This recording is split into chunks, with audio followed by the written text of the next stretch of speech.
So this video is about how to become a koi dealer, and I just wanted to sort of delve into a part of the industry that's not really spoken about and share my knowledge in becoming a koi dealer several months ago now. But when I was trying to find out about the industry, getting a pet shop license and stuff like that, it was very difficult because I found that the koi dealers I spoke to, and I spoke to a lot all over the country, no one overly wanted to share. It was like this sort of kept secret. And after doing a lot of homework and speaking to some dealers who were willing to help and assist, I'll be honest, there was some, but the majority didn't really want to give that information up. They really wanted to hold that tight. They made it sound like it was very difficult. They made it sound like it was really hard to do. There was no money in koi dealing. There's no point doing it. If you didn't have a shop with all the bells and whistles, there's no point doing it. That's not true. So I'm going to start from the sort of beginning. And the reason I'm doing this is because I find there's a whole side to the industry which is a bit strange, if I'm honest. It's this sort of clique and they call it koi snobbery. People like to refer to it as koi snobbery. I'll call it whatever you want, but it is sort of like a clique thing. So anyway, first steps getting a pet shop license is to have ponds. You need ponds. You need separate nets. You need separate bowls. You need a good standard of practice. So that first and foremost, you need to be able to handle koi fish in any sense in a good way, in a responsible way, essentially. So using one net on several ponds, generally frowned upon. Using one bowl for your whole facility, frowned upon. You don't want to do stuff like that. You want to try and keep everything separate. So I contacted my local council, and I filled in the form, and I paid £150 before anything else. So that was the sort of the start. So I paid 150 quid, and I filled in all the paperwork and whatever else. And I think I had to send ID off and stuff like that. So little bits and bobs that I had to do. Council come out, inspected, asked me procedures, protocols, ins and outs, fire evacuation plan, even down to the point of will I go on holiday, and if I go on holiday, who would look after the fish, how would that be managed, cold periods. So where I am in North Wales, very cold, the person was quite interested in how I was going to manage ponds over winter and how I could responsibly look after fish through winter, stuff like that. So everything was covered down to parking. They were interested in the parking, they were interested in, I'm trying to think, but literally you can imagine that any sort of question that you would ask about how would I open a business, they sort of wanted to know the answer to that too. So it's not difficult, but it was quite informed. But I heard someone speaking last week saying about like pages and pages and pages of paperwork. That's not true. There was a lot of questions. So it's also 4 pages, so 2A4 back to front worth of questions. You have to answer that. Every single one I give a paragraph for, so every single question. So say that I don't know that off the top of my head, those 20-30 questions, I give a paragraph for each one. That was sufficient. Didn't go on with myself, explained it really well. My fire evacuation point is the shed next to the gate on the top of the driveway. It's not complicated, it's to the point. So stuff like that. So quite easy to do, but can be overwhelming for anyone who's never done something like that before. I have, fortunately. So yeah, not the end of the world, quite easy to do. So you fill in the forms, you pay the £150, you have your inspection. On the inspection, they want to know your procedures and stuff like that. So luckily for me, I'd bought koi over winter, and this was fluke, this was not set up in any way. A box of koi had arrived that I bought several months before on the day, and a question was asked of how I would handle that box. And one of the things I said, and I don't really know why I said it, but I said, if I open that box now and them fish have got cuts on them, marks on them, sores on them, bacterial looking stuff, I would cull the whole box. I would get gone. It'd never enter the facility. It would stop at the driveway. I'd put some sedate in the bag and he would go there and then on the driveway. And the pet shop license person was very happy with that, to be honest. It was a sort of a direct answer to a direct question. How would I handle this shipment? And if there was a problem, the fish would never enter the property. That was a good answer. Apart from that, they go into their own vat. So quarantine, I was asked about how I would quarantine fish. Now, because I run individual systems and no nets, no bowls, no sock nets, etc. are used on any other system, I can quarantine one individual system at any one time. So that, again, made my biosecurity really high compared to other dealers that don't work like that. So again, that was a tick in the right direction, a tick in the right box. So I think what a lot of it comes down to is common sense of doing it the way it should be done rather than the easy way. And to be fair, if you've got 10 ponds, you've got 10 nets, 10 bowls, 10 sock nets, etc., that just makes life easier anyway, to be honest. Do you know what I mean? So that's probably the easiest way to do that anyways. Keep everything individual, and that's the best biosecure way of doing it.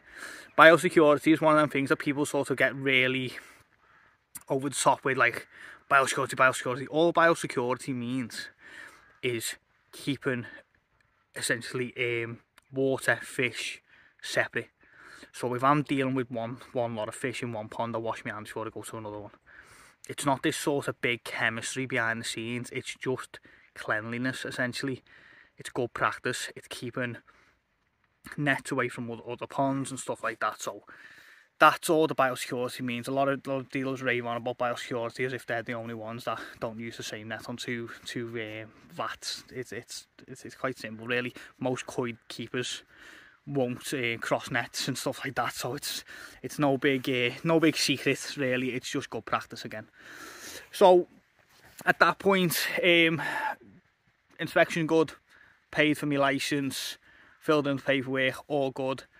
I'm given a 12-month license, so 12 months to trade, and they would then come out and inspect in 12 months. Every council's different. Some work on star ratings, some don't. Some work on 3, 6 and 12 month checks. Some do 2 years, some do 3 years. I was still building at the time, so the person was happy with the setup I had so far and showed the site plan. So I haven't mentioned, I also had to give a site plan. So I had to explain water in, water out, very important. Each individual pond, where it was going to be, how many litres it was going to be roughly estimated, not expecting to the litre, but you know, estimated that this one's 1,000 gallons, that one's 2,000 gallons, etc. So that all had to be done on paper as an actual site plan. You can vary from that as well. So I did. I changed, and then when I spoke to them, I said, like, I'm changing my plans, and they were like, that's fine, just keep us updated on what you've done, and there's no problem in that. So obviously that's what I've done. So yeah, so you've at that point now, site plans in, they know what you're doing, how you trade and stuff like that. They want to also know how you're going to trade. So one of the questions on the form is, are you going to sell to the public? Are you going to sell via the internet? Are you going to ship fish through DX or APC?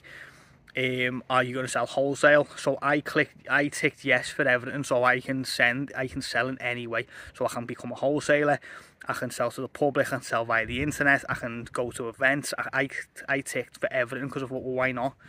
I might as well tick as many boxes as I can, you know. So and that didn't make anything any harder. That was just sort of them wanting to know the ins and outs of what I was going to do and potentially do in the future. So yeah, so the 12 months, I got a 12-month check. So they come back in 12 months and just check that everything's up to date and everything's okay. And your paperwork, so you got to do paperwork. So every week, I was told to do it weekly. So other people might be told to do it more or less, I don't know. I was told to do it weekly. I have to write down my water parameters on the ponds weekly. I have to write down fish in and fish out.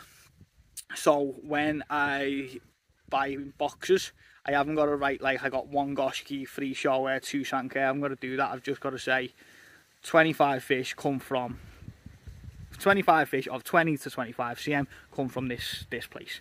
That's all I've got to do. And then I've just got to keep account of what fish sell.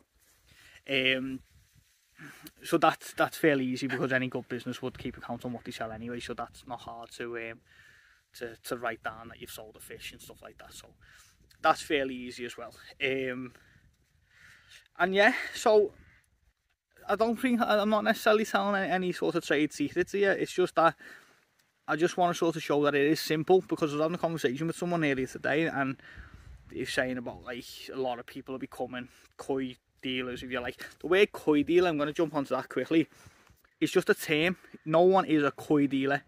I am a cold water fish seller, pet shop essentially. So on my license, I can only sell cold water fish. Couldn't sell lizards, I can't sell tropical fish, I can't sell rabbits, I can only sell cold water fish, which is koi carp. So in that, it's a term of koi dealer, but no one is actually a koi dealer. Yeah, so koi dealers is just a term, and not to be taken too serious, to be honest. It just means that you can sell koi, or you can sell cold water fish. So I can sell goldfish, I can sell tamasabe, which are, you know, a version of goldfish and stuff like that. So yeah, not too complicated. Again, it's just you're a pet shop that can sell cold water fish. People use the term koi dealer. I use the term koi dealer because it just sounds better, essentially. Where can you do it from? You can do it from anywhere. So you can do it from a commercial building, you can do it from a farm, you can do it from a garden, you know, your own home. So there's no limit on where you can sell fish from, as long as it's up to scratch. So obviously I am open to the public in one sense, but it's by appointment only. I'm never going to have an influx of people here, because I just wouldn't allow that to happen. I'm predominantly internet based until next year when the shop opens. So again, that just shows like the steps that I go through is that I can sell from home, I do sell from home, I mainly sell on the internet, I post out nationwide, I do the koi auctions, again I post them mostly, people do collect them, and next year there'll be a shop as well, which is a physical thing. I'm also hosting an event and going to events next year, so I'll be selling at them. So it's just the different steps of what you can you can sell koi, and how you can sell koi and stuff like that, so where you can sell them. And yeah, I just want to make sure I've touched on everything there, really, because the conversation I was having a conversation earlier, and you're saying like a lot of people are doing this now. A lot of people are setting up as little koi dealers and small from the garden and stuff. And there's no harm in that, because a lot of people buy fish, grow them on, and move them on anyway. Essentially, your license costs you £150 a year. You're going to have to register it as a company, whether that be a sole trader or a limited company. I'm a limited company. It's not very difficult to do. So even if someone wanted to do it and just do it as a part-time Saturday job, essentially, as long as you've got the ponds, you've got the license, and you keep the koi healthy and stuff like that, you do what you normally do for your own koi, and you just do it on a more of a commercial basis, then yeah, there's nothing stopping anyone getting a koi license, getting a pet shop license. I keep saying koi license, but a pet shop license, and you being able to sell koi.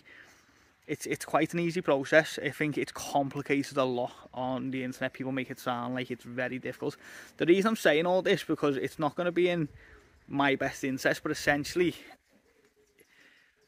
you've got to have confidence in yourself and confidence in your business, and I've got confidence in mine that my boys koi is going to become a big name eventually. It'll take time, it'll take years. I'm not scared of a battle. I'm not scared of other people setting up. If someone set up down the road from me, that's not my sort of cross to bear. I'll just carry on doing what I do and carry on selling the koi I sell and doing good practice. So yeah, it's not personally, I don't see it as competition. I think anyone who wants to do it, go for it. If I can help you, I will help you. I'm happy to help you. Yeah, so I think that's about it. I think that's everything covered, really. But if anyone's got any questions, drop them in the comments below. Ask me, I'm happy to tell you. Markup on koi differs, massively differs. A lot of people buy koi small and grow them big. That can give you real good margins. At the same time, that can go wrong. Your koi could, all the benny could fall away, or the sumi could fall off. They could get too much sumi.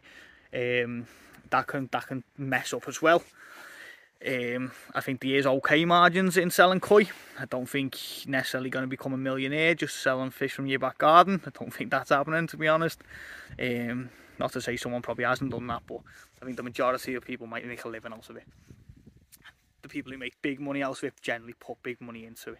It takes a long time and a lot of money to get to them places, but it can be done. So yeah, I think the dream to become a millionaire koi dealer is doable. I think selling £10 fish from your back garden is probably not going to get you there. So I think keeping your sort of your ambitions in check. It's like if you want to go for millions, then do it big. And if you're happy just to make a few quid from your back garden, then do that as well. Do what makes you happy. But yeah, I really enjoy it. I think it gives a nice life. Obviously, I've got another business too, which that's like predominantly my income. But I think I can see my boys quite growing to a good sized company eventually. And I love it. I genuinely love it. And I think if anyone loves fish and loves doing what we're doing, going to the shows and talking to all the other koi dealers and breeders and hobbyists and everyone else, then do it. Absolutely go for it. But if business isn't for you, it's also a hard slog. You can lose money. Things go wrong. It's not cheap. It's not cheap to set up everything in the koi industry. You got what's called koi tax, and that's not cheap, and that puts the price on absolutely everything you buy where koi is in the name. So yeah, but I think that again is do it if you want to do it. Be realistic about what you can afford to do. Don't put yourself in debt for it. Definitely don't. I wouldn't tell anyone to go and get a loan to do it, because it's just so hard essentially to start. I'm lucky with the YouTube channel that it's like escalated my growth straight away. But I think without that social media presence, it would have been really difficult. I've spoke to a lot of koi dealers, and one in particular, I'm not going to name it, but when I sort of said, yeah, I'm opening up as a koi dealer in a few months, and he just sort of like giggled. Yeah, seen many come, seen many go, blah blah blah. Like, yeah, you probably have, but I'm not going anywhere. But yeah, so as I say, I think keep it realistic. Definitely don't take out loans to do it. Do it as a hobby. Let the hobby grow. It would be my best advice, and good luck to anyone who does it. That's the end of the video. As I say, please hit the like, please subscribe if you haven't already, and drop any comments, any questions in the comments below. And I hope this video has been of use to someone.